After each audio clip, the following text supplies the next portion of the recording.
le temps qui arrive. Voilà, ben là c'est bon. Super. Bonjour à tout le monde. Je me nomme Adialo Kossi Gérard. Je suis doctorant en deuxième année de traduction de traductologie à l'Université de Côte d'Azur et je travaille sur la question des erreurs de traduction, des intraduisibles et du décentrement de l'écriture au sein des auteurs, enfin, des œuvres littéraires africaines. Et je travaille sous la direction du professeur Michael Ustinov. Donc, je tiens d'abord à remercier tous les organisateurs de me donner cette opportunité d'intervenir à cette journée d'études. Et il faut dire que ma communication n'est pas vraiment liée à la question du droit, voilà, mais c'est vraiment une étude un peu beaucoup plus en relation avec mes recherches et par rapport aux questions des a priori. Donc, aujourd'hui, je vais vous parler de questionner les a priori dans la traduction littéraire. Alors, les a priori, comme c'est dit, c'est des idées ou des préjugés qu'on aurait pu avoir sur nos objets ou voilà, qui ne sont pas vraiment fondés, mais c'est une connaissance un peu arbitraire qu'on a eue. Et comme Kant le dirait, c'est des connaissances a priori différentes des connaissances empiriques qui ne sont donc pas formées grâce à l'expérience, mais bien au contraire, c'est grâce à eux que l'expérience se forme. Donc, c'est pourquoi ce sont des concepts a priori. Donc, euh, comme je viens de citer Emmanuel, donc Emmanuel Kant, donc c'est des connaissances qui nous permettent de pouvoir avoir des connaissances empiriques qui sont confirmées par après et non le contraire. Donc, sur la question des erreurs de traduction sur lesquelles je travaille, ce qui est le titre de ma thèse, qui est erreurs de traduction intraduisible et décentrement de l'écriture au sein des œuvres des auteurs africains. Donc, il faut dire que il y a eu des a priori que j'ai notés sur mes objets de recherche qui constituent mon corpus et dont je vais vous parler. Et les objets sur lesquels je travaille, sur lesquels j'ai eu des a priori, pour en parler, donc nous avons Wole Soyinka, qui a écrit l'œuvre sur les interprètes, voilà, qui en 1965 qui a été traduit par deux traducteurs, une première version par Étienne Gall et puis une deuxième par Germaine Londré. Il faut dire que les interprètes, c'est une œuvre qui a été écrite à l'ère postcoloniale pour pouvoir faire ressortir un peu les chocs et les chocs culturels que les personnes ne vivant pas dans le pays ou bien ayant étudié un peu en Occident se sont confrontés une fois au retour. Donc, ça parle de 5 personnages qui après leurs études en Occident, en Angleterre, par là, qui sont revenus et qui se reposent la question s'ils doivent retourner à leur coutume, à leur rite, à leur tradition pardon, du pays. Et donc, cela révèle ces chocs-là et donc met en valeur la culture enfin de la culture locale de ces auteurs-là. Donc, il faut dire que c'est une œuvre qui a été écrite en anglais et traduit vers le français. Donc, l'anglais qui a été utilisé, c'est évidemment l'anglais standard, mais il faut noter la présence d'autres langues comme des langues locales qui sont les langues du Yoruba et du Igbo, qui sont des langues locales du Nigeria, qui sont intégrées dans la rédaction de l'œuvre. Donc, il faut aussi dire que le deuxième livre ou bien la deuxième œuvre sur laquelle je vais parler, c'est l'œuvre de l'écrivain Chinua Achebe, qui a écrit Things Fall Apart, publié en 1958, donc qui est traduit aussi par Michel Lénier dans un premier temps, Le monde s'effondre, et ensuite par Pierre Girard, Tout s'effondre en 2013, et donc aussi qui parle au fait de la culture du Nigeria et qui parle d'un jeune homme nommé Okonkwo qui se voit confronté aux forces coloniales qui sont installées dans le pays et donc d'où les valeurs ne sont pas acceptées par ce jeune homme et donc il se décide à la fin de pouvoir se donner la mort. Donc c'est aussi pour pouvoir montrer un peu bien mettre un peu en lumière les valeurs et la culture du Nigeria, à ce qu'elles ne puissent pas être effacées. Alors, donc, les a priori, nous avons eu des a priori au début de nos recherches, donc, dont nous allons parler au cours de notre communication. Donc, les questionnements que nous avons eus, c'est quels sont ces a priori et comment ces a priori ont apporté une compréhension dans nos recherches, une pré-compréhension, une compréhension à nos recherches. Est-ce que ces a priori sont restés confirmés comme des a priori ou bien il y a certains qui sont devenus des hypothèses que nous avons eues? Est-ce que, et ensuite, nous allons parler du fait que, voilà, enfin, nous posons la question de savoir si ces a priori-là, comment ils nous redirigent dans nos recherches, dans nos recherches actuelles. Donc, dans un premier temps, ce que nous allons faire, c'est parler des différents a priori que nous avons eus sur les objets. Et nous allons ensuite parler de la précompréhension de notre sujet en se basant sur ces a priori. Ensuite, nous allons parler des a priori qui ont été confirmés comme a priori et parler des hypothèses définies à base de ces a priori. Et ensuite, nous allons finir par la redirection de nos recherches et même du titre qui a suivi un autre, voilà, qui a été modifié, enfin, qui est en train d'être modifié. Donc, pour parler des différents a priori sur nos objets donc, et l'approche initiale de la recherche, donc il faut dire au fait que avant d'attaquer nos recherches ou bien au début de la recherche, l'a priori que nous avons eu, qui est le premier, c'est que il y a des erreurs de tout genre dans les littératures africaines et dans leur traduction. Donc, ça nous est venu du fait que, il faut dire, la littérature qui est produite par ces auteurs africains, c'est une littérature qui était beaucoup plus orale. Et c'est suite à la colonisation que cette littérature a décidé à être transcrite, voilà, à être écrite par des auteurs. Donc, c'est ce passage de la littérature orale à la littérature écrite nous a, voilà, en se basant sur ça, on se dit que voilà, il y a forcément des erreurs de tout genre parce que dans la transcription ou bien du passage de l'oral à l'écrit n'est pas toujours aussi quelque chose d'aisé ou bien quelque chose qui n'a pas été fait depuis longtemps, donc ce qui forcément conduirait à des erreurs que nous retrouverons dans les œuvres et forcément dans leur traduction.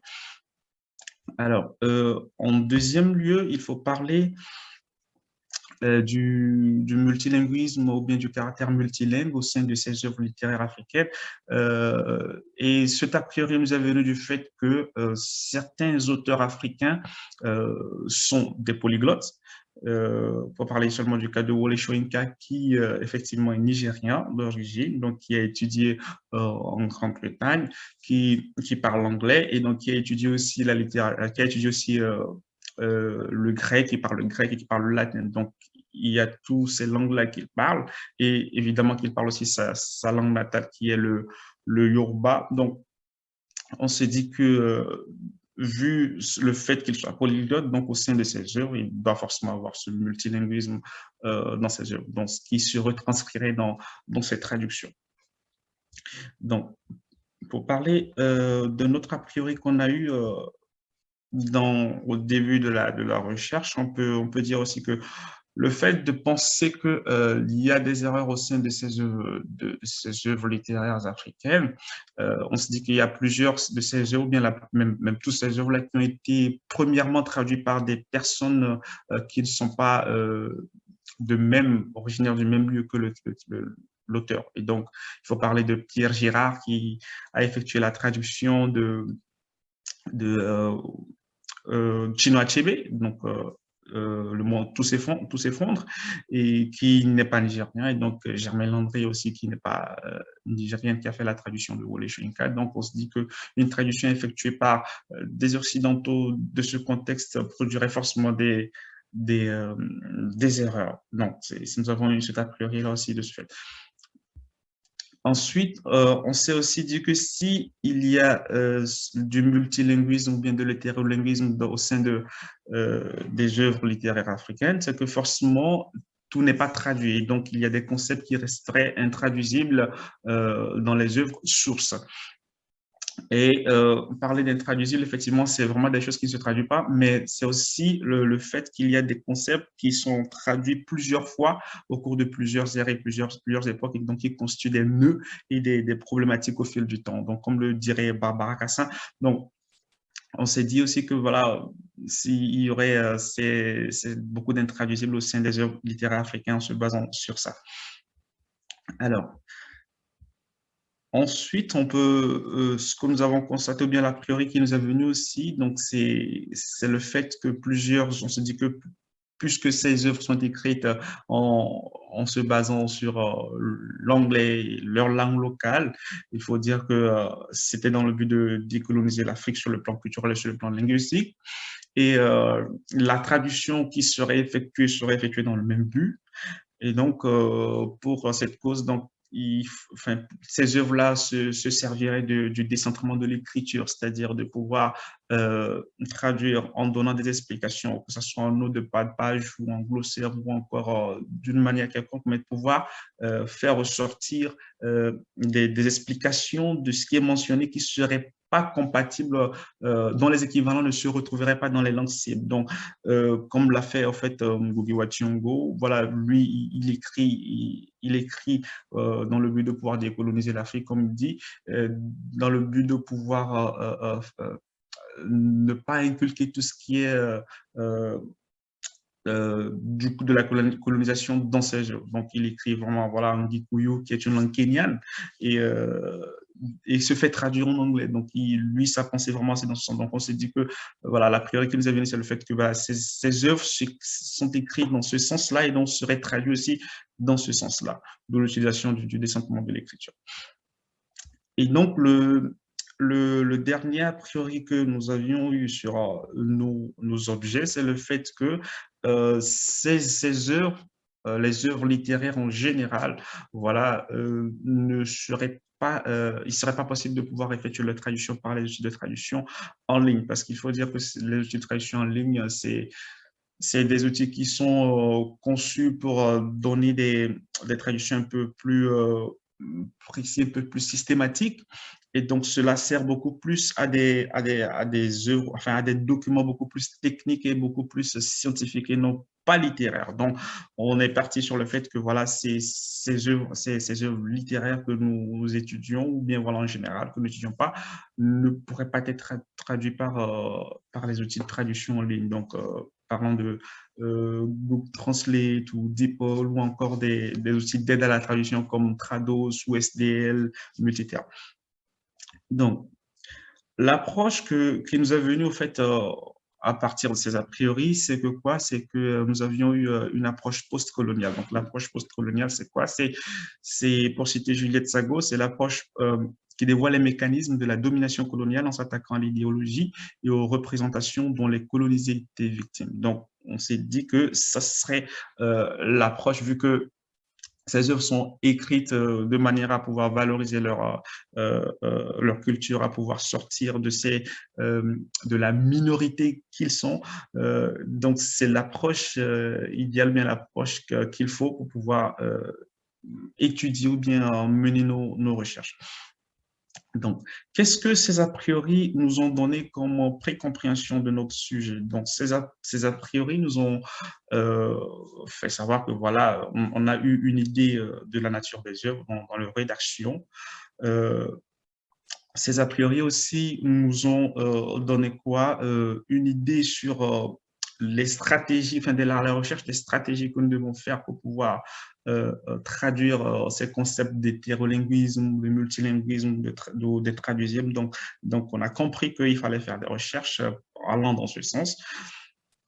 Et vu que nous avions tout de suite pensé au fait qu'il y a une approche postcoloniale qui est celle que, voilà, que nous estimions la meilleure ou bien la seule qui pourrait vraiment bien aller. Donc, on a eu cette connaissance-là venant des a priori que voilà, c'est cette approche qu'il fallait utiliser.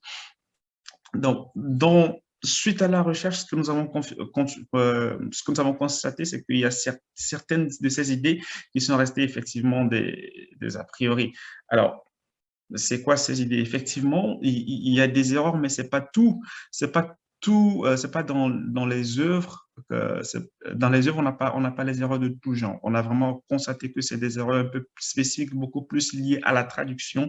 Et non, c'est pas des erreurs du point de vue linguistique ou du point de vue syntaxe, mais du point de vue de la lexique qui se pose en fait dans ces genres d'œuvres.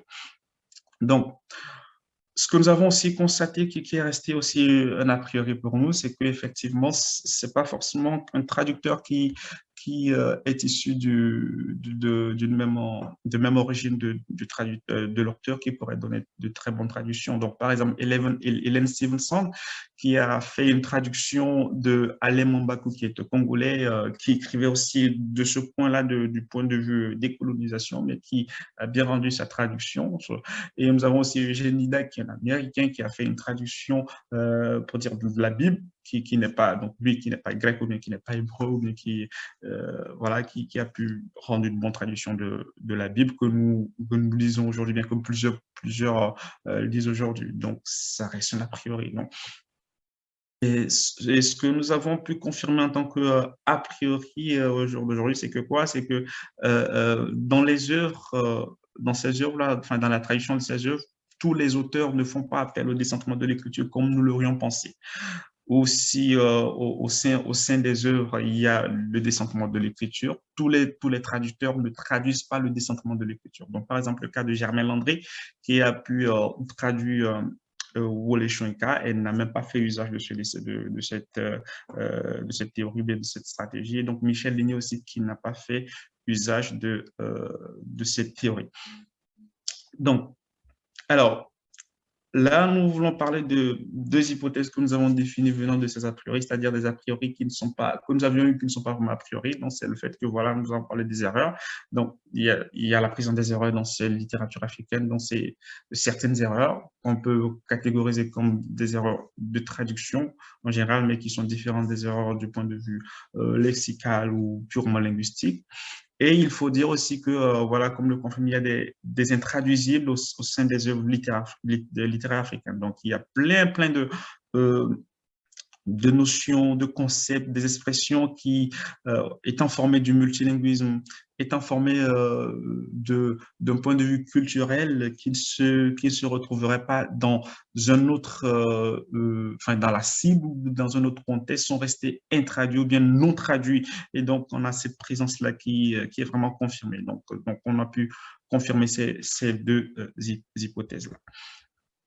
Donc, alors, comment ces a priori nous redirigent dans notre recherche? Effectivement, au lieu de parler des erreurs dans nos recherches, enfin, au lieu d'être vague, là, on se spécialise plus dans les types d'erreurs, voilà, ou bien encore les catégories d'erreurs qu'on peut retrouver dans ces œuvres-là. Donc, là, nous réfléchissons bien, nous menons, enfin, la recherche plus sur les types d'erreurs qu'on constate au sein de cette traduction. Ensuite, au lieu de parler seulement de comment traduire, ou bien comment traduire avec le décentrement de l'écriture, alors on réfléchit sur la question de comment traduire le décentrement de l'écriture au sein de ces œuvres des auteurs africains, parce que certains l'ont utilisé. Donc, la recherche se retourne aussi en plus de comment traduire avec le décentrement, de comment traduire le décentrement de l'écriture. Et concernant la question des outils de traduction en ligne ou bien de la traduction automatique, alors, au lieu de penser à la question de l'impossibilité de cette traduction qui se ferait par ces outils, donc on en vient à la question de comment se servir de ces outils-là pour pouvoir donner une traduction, pour pouvoir traduire les œuvres littéraires. Voilà, ce qui n'est pas vraiment évident, mais c'est vers là que les a priori nous ont tourné ou bien nous ont conduit. Et parlant des approches à utiliser aussi, alors nous retournons sur la question des différentes d'autres approches, parce que là, nous avons constaté qu'il y a vraiment d'autres approches qu'on peut utiliser qui sont énoncées qu'on peut utiliser pour pouvoir étudier nos œuvres. Donc, par rapport à l'approche linguistique de Roman Jakobson, l'approche sociologique ou communicationnelle ou l'approche ethnologique de Georges Monet, qui sont des approches qu'il utilise et qu'il prouve du fait que ces approches-là seraient des approches enfin, très bénéfiques dans l'étude des œuvres à caractère multilingue ou bien des œuvres qui sont écrites du point ethnologique. Donc, nous voyons que voilà, on se questionne sur la façon dont ces différentes approches aussi peuvent nous aider dans l'étude de nos différentes, de notre corpus ou de nos différents objets. Donc, pour conclure, je m'en vais dire que les a priori, au fait, nous amènent à faire un voyage vers la postérieure. Donc, de la connaissance épistémologique, ça nous conduit vers une connaissance empirique qui est expérimentée, bien qui est prouvée. Donc, on s'est servi de ces a priori pour avoir une compréhension de notre sujet de base que nous n'avions pas eu. Et ce qui nous a donné des matières, ou bien de la matière à étudier, des approches à utiliser pour notre étude. Et donc, ce qui nous a permis d'avoir un gain de temps pour savoir qu'est-ce que nous pouvons faire, qu'est-ce que nous ne devons pas faire. Et en partant de ces a priori, ça participe aussi à la définition des hypothèses communauté, ce que nous avons aujourd'hui, que nous aurons aussi à définir plus tard sur certaines, voilà, certaines hypothèses que nous aurons à définir basant toujours ces a priori. Et donc, ce qui rend évidemment notre recherche intéressante et passionnante. Donc, ces a priori sont très importants dans les recherches et donc il ne faut pas les négliger comme Olivier Johnson le dit. Donc, c'est des connaissances qui nous permettent de pouvoir confirmer ou bien qui nous conduisent vers la postérieure. Donc, nous ne devons pas les dénier. Donc, je vous remercie de m'avoir suivi. Donc, je suis à la fin de ma présentation. Merci beaucoup.